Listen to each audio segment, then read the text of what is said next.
4학년 친구들 반갑습니다. 지금부터 선생님과 함께 수학톡톡 54에서 61쪽 키가 얼마나 컸을까를 공부해 보도록 하겠습니다. 이 컨텐츠는 여러분들 스스로 공부할 수 있도록 제작되었고, 공부하는 속도에 따라서 화면을 일시정지할 수도 있고 재생을 할 수도 있습니다. 그리고 이 영상에 사용된 글이나 그림, 그리고 이 영상도 저작권법에 따라서 저작권을 보호해 주어야 합니다. 전 시간에 여러분들이 공부한 내용을 한 번 더 돌아보도록 하겠습니다. 꺾은 선 그래프에 대해서 공부했었고요. 수량을 점으로 표시하고 그 점들을 선분으로 이어 그리는 그래프가 꺾은 선 그래프였죠. 이 꺾은 선 그래프에서 선분의 방향이 올라가면 자료의 크기가 늘어난 것이었고요. 선분이 반대로 내려가면 자료의 크기는 줄어든 것이었습니다. 꺾은 선 그래프에서 선분이 많이 기울어질수록 선분의 자료의 크기 변화 정도는 큰 것이라고 했었죠. 자, 관련된 내용에 대한 영상이 보고 싶다면 이렇게 스마트폰이나 스마트 패드를 사용해서 QR코드를 찍어서 영상을 볼 수 있습니다. 자, 54쪽 첫 번째 활동입니다. 1학년부터 4학년까지 여러분들의 키를 조사해서 표를 완성해 보는 거예요. 여러분들의 1학년부터 4학년까지의 키를 모두 알고 있지는 않겠지만 여러분들 선생님, 담임선생님께서는 여러분들의 1학년 때부터 4학년 때 키를 모두 알고 있기 때문에 담임선생님께 여쭤보면 여러분들의 키를 기록할 수 있을 거예요. 예를 들어서 1학년 때 키가 120cm였으면 이렇게 쓸 수 있겠죠? 2학년 때 키를 적고 3학년 때 키가 32, 4학년 때 키가 140 이런 식으로 여러분들의 키를 표에 정리해보면 되겠습니다. 두 번째 활동입니다.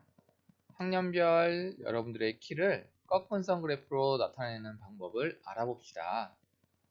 자, 여러분들의 키를 표로 나타내는 여러분들의 키를 꺾은 선 그래프로 나타낸다고 하면 가로와 세로에는 각각 무엇을 나타내면 좋을까요?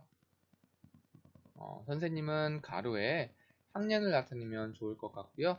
세로에는 여러분들의 키를 나타내면 좋을 것 같습니다. 이렇게 했을 때 세로 눈금 한 칸은 몇 센티미터로 하면 좋을까요?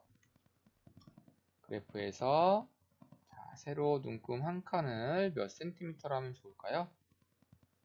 만약에 세로 눈금 한 칸을 1cm로 한다면 여러분들 키가 대부분 100cm는 넘을 텐데 그렇게 되면 이 칸이 120칸이 돼야 되기 때문에 너무 칸의 수가 많겠죠?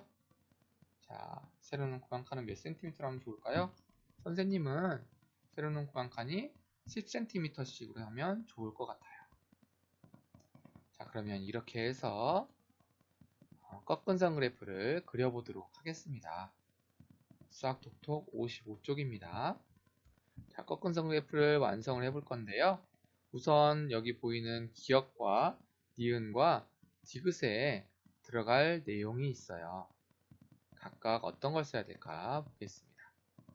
먼저 기역에는 우리가 세로에는 키를 나타내기로 했기 때문에 이 기역에는 키를 나타내는 단위를 적어주면 좋겠죠? 네, 그래서 여기엔 센티미터가 들어가면 좋을 것 같아요. 자, 니은에는 우리가 세로에 키를 나타내기로 했기 때문에 세로 방향엔 키가 들어가면 되겠고요. 디귿에는 학년이 들어가면 되겠죠. 1학년, 2학년, 3학년, 4학년이 되겠습니다. 자, 이렇게 가로와 세로와 세로 눈금 한 칸의 크기를 정했으면 본격적으로 표에 조사한 결과를 바탕으로 그래프를 그려봐야 되겠죠. 선생님은 아까 여러분들에게 보여줬던 이 예시 자료를 가지고 꺾은선 그래프를 그려보도록 할 테니까 여러분들은 영상을 잠시 멈추고 여러분들의 실제 1, 2, 3, 4학년 때의 키를 바탕으로 꺾은선 그래프를 그려보도록 하세요. 자, 선생님도 한번 해볼게요. 1학년 때 키가 120cm네요. 자, 여기서부터 12칸이 되겠죠? 그런데 항상 그래프를 그릴 때마다 여기서 몇 칸인지 세려면 어렵겠죠? 그래서 선생님은 여기서부터 5칸마다 표시를 할 거예요. 하나, 둘, 셋, 넷, 5칸. 5칸 여기가 50cm가 되겠죠? 하나, 둘, 셋, 넷, 5. 여기가 100cm가 되겠습니다. 하나, 둘, 셋, 넷, 5. 여기는 150cm가 되겠네요. 그리고 제일 아래가 0cm가 되겠죠. 이렇게 해놓으면 120cm 찾기가 쉽죠? 여기가 되겠네요. 자, 2학년 때의 키는 126cm였어요. 자, 126이었으니까 여기쯤에 점을 찍으면 되겠네요. 3학년 때 키는 132cm. 130보다 조금 높게 찍겠습니다. 4학년 때 키는 140cm였네요. 점을 먼저 찍고요. 그리고 나서 자를 대고 선을 그어서 점들을 이어주면 되겠습니다. 이렇게 꺾은 선 그래프를 다 그리고 나서 제목을 써줘야 되겠죠? 학년별 나의 키라고 하는 꺾은 선 그래프의 제목을 써줍니다. 이렇게 하면 꺾은 선 그래프가 완성이 됩니다. 세 번째 활동으로 넘어가 보겠습니다. 영민은 자신의 키를 연도별로 조사하여 두 꺾은 선 그래프로 나타내었습니다. 그래프를 보고 내용을 알아봅시다. 앞에서 여러분들이 했던 활동과 같은 활동이죠. 자, 여기 보면 영미가 학년별로 키를 나타낸 그래프고요. 그리고 오른쪽으로 보니까 똑같은 학년별 영미의 키인데 모양이 조금 다르죠? 자, 이 두 그래프의 다른 점은 무엇인가요? 나 그래프를 보면 뭔가 다른 게 하나가 추가가 되어 있죠. 바로 물결선이에요. 나 그래프에는 물결선이 있죠. 자, 그렇게 하다 보니까 세로 눈금 한 칸의 크기가 달라진 걸 눈치챘나요? 가 그래프에서는 세로 눈금 한 칸이 10cm예요. 그쵸? 그런데 나 그래프에서는 세로 눈금 한 칸이 2cm인 걸 알 수가 있죠. 이렇게 세로 눈금 한 칸의 크기도 다르다는 걸 알 수가 있어요. 그러면 이렇게 나 그래프로 나타냈을 때 어떤 점이 좋을까요? 여러분들이 한눈에 보기에도 가 그래프보다는 나 그래프가 자료의 변화가 훨씬 눈에 잘 들어오죠. 그래요. 필요가 없는 부분, 이 아래 부분을 다 없애버리고 이 부분을 생략하고 나타내기 때문에 이렇게 자료가 변화하는 모습이 가보다 훨씬 더 눈에 잘 보이는 걸 알 수가 있습니다. 영미의 키가 가장 많이 자란 때는 몇 학년과 몇 학년 사이일까요? 자, 가장 많이 자란 경우, 이 그래프의 기울기가 가장 큰 경우를 얘기하죠. 보니까 1학년과 2학년 사이가 가장 급격하게 키가 자란 걸 알 수가 있습니다. 자, 이렇게 물결선에 대해서 우리가 알아보았으니까 이번 네 번째 활동에서는 물결선을 넣어서 여러분들의 학년별 키를 꺾은 선 그래프로 나타내 보도록 할게요. 아까 여러분들이 사용했던 여러분들의 키 자료를 가지고 이 물결선을 사용한 그래프를 그려보도록 하세요. 스스로 할 수 있는 친구는 영상을 멈추고 해보고요. 그게 어려운 친구는 선생님과 함께 그려보도록 하겠습니다. 우선 가로와 세로에 무엇을 나타낼지 정해야 되겠죠? 선생님은 가로에다가는 학년을 나타낼 거예요. 학년. 그리고 세로에는 키를 나타내겠습니다. 그러면 가로는 1학년, 2학년, 3학년, 4학년이 되겠고요. 자, 세로는 단위를 써줘야 되겠죠? 키는 센티미터니까 이렇게 나타내겠습니다. 자, 그리고 세로 눈금 한 칸의 크기를 정해야 되겠어요. 자, 물결선 생략이 되어 있기 때문에 선생님은 이번에 세로 눈금 한 칸을 2cm로 정해서 나타내 보도록 하겠습니다. 자, 그리고 120cm가 가장 작기 때문에 선생님은 여기 120cm부터 시작을 할게요. 자, 선생님이 임의로 여기가 120cm라고 정하겠습니다. 그러면 2cm씩 위로 올라가면 5칸 위가 130cm가 되겠죠? 여기부터 또 5칸 위, 여기가 140cm, 또 5칸 위, 여기가 150cm가 되겠습니다. 자, 1학년 때의 키는 120cm였고요. 2학년 때의 키는 126cm니까 120cm에서 3칸 위가 되겠죠? 3학년 때의 키는 132cm네요.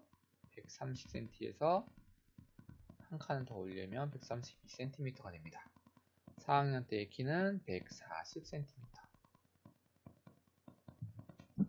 자, 이렇게 점을 찍었으면 선분으로 이 점들을 이어줍니다. 자를 대고 그어주세요. 그러면 이렇게 꺾은선 그래프가 완성이 되었습니다. 그리고 마지막에 제목을 붙여줘야 되겠죠? 학년별 나이 키. 자, 이렇게 나타내니까 필요 없는 부분은 물결선으로 생략이 되었고요. 그래프의 변화가 아까보다는 조금 더 한눈에 잘 들어오는 걸 알 수가 있습니다.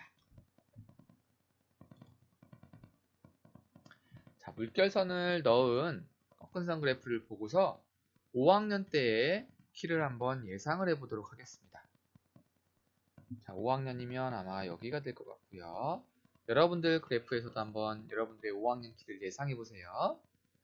자, 선생님이 예상해 본다면 여기 있는 선분을 그대로 이어서 이렇게 올라간다고 하면 요 예시에 있는 친구는 5학년 때의 키가 대략 146cm로 예상을 할 수 있겠네요.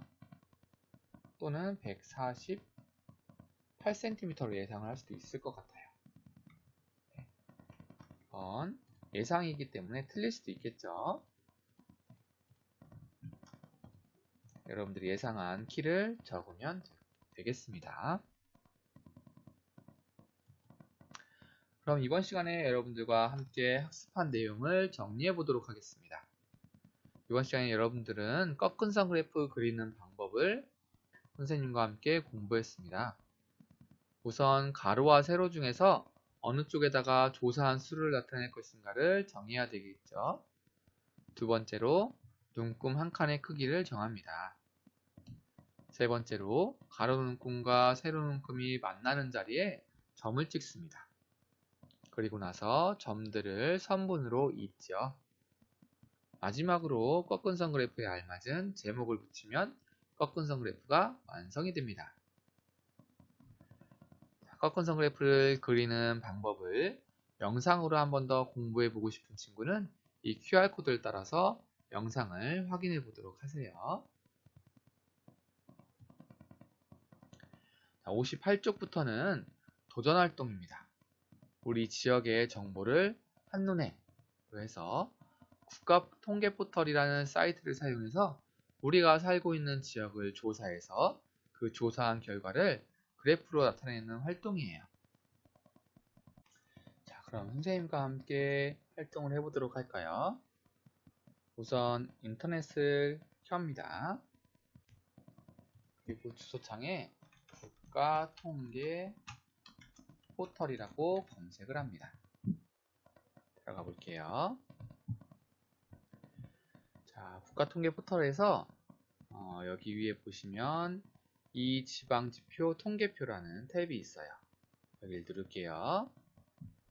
클릭을 하고 지역별로 통계 자료를 확인하도록 하겠습니다. 지역별을 누르고요. 여러분들이 사는 지역, 우린 충청남도니까 충청남도를 더블 클릭하고요. 여러분들 사는 지역을 클릭하면 되겠습니다. 선생님은 보령시에 살기 때문에 보령시를 클릭할게요. 자, 그러면 보령시의 통계 자료가 이렇게 나오는 걸 볼 수 있는데 너무 자료가 많죠? 그래서 우리가 필요한 자료만 선별할 수 있도록 같이 설정을 해보겠습니다. 왼쪽 위에 일괄 설정이 있죠? 일괄 설정을 누르고요. 자, 여기에서 우리가 해줘야 되는 건 여기 보면 지표별에서 보면 선택된 항목이 있죠? 처음에는 기본적으로 인구가 선택되어 있는데요. 이거를 왼쪽에다가 전부 다 옮겨 놓을게요.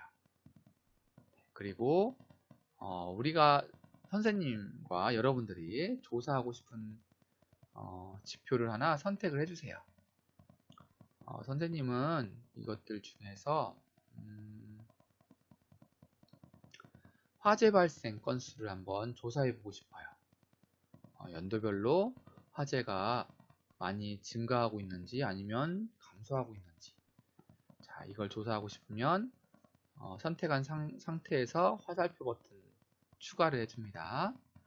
그럼 화재 발생 건수가 선택이 되었고요. 그리고 이 통계 자료를 월별로 그 결과를 조사할 것인지 아니면 분기, 반기가 있는데요. 선생님은 연도별로 조사를 하려고 합니다. 연을 누르고요. 2018년, 2019년, 2020년인데요. 2020년 자료는 아직 입력이 안 되어 있기 때문에 2020년은 삭제하도록 할게요. 대신 16년과 17년을 추가하도록 하겠습니다. 이렇게 해서 2016년부터 2019년도에 충청남도 보령시의 화재 발생 건수를 조사를 하겠습니다. 자, 적용을 누르고요. 자, 보면 2019년 148건, 2018년 163건, 2017년 162건, 2016년 193건인 걸 알 수가 있죠. 자, 이렇게 조사 결과가 나왔으면 이 조사 결과를 수학톡톡 60쪽에 표에 정리를 하면 되겠습니다. 선생님도 한번 정리를 해볼게요. 2016년부터 2019년까지 자료였고요. 선생님은 화재 발생 건수를 조사를 했습니다. 2016년에는 193건이었고요. 그리고 그 다음에 162건, 163건, 148건이었네요. 그리고 제목을 적어줍니다. 보령시의 화재 발생 건수가 되겠네요. 자, 여러분들도 조사한 내용을 정리했죠? 자, 그 다음으로 넘어가서 이제 표를 보고 물결선을 넣은 꺾은 선 그래프로 나타나면 되겠어요. 자, 선생님은 가로에다가 연도를 적을 거고요. 세로에다가는 화재 발생 건수를 나타내겠습니다. 그러면 가로의 단위는 연이 되겠고요. 세로의 단위는 건이 되겠죠. 가로에는 2016년부터 2019년까지 적겠고요. 세로는 꼼 한 칸을 몇으로 할지 정해야 되는데 선생님은 세로는 꼼 한 칸을 2로 하겠어요. 2. 자, 그리고 가장 작은 게 148이기 때문에 여기서부터 150을 적을게요. 5칸 위 160이 되겠고요. 5칸이 70, 180, 190이 여기가 되겠네요. 자, 2016년에는 화재가 193건이 났어요. 그러면 여기 점 찍으면 되겠고요. 2017년에는 162건이었어요. 많이 줄었네요. 그쵸? 162건. 2018년에는 163건이었어요. 그리고 2019년에는 148건이었어요. 자, 점을 찍었으면 선분을 이어야겠죠?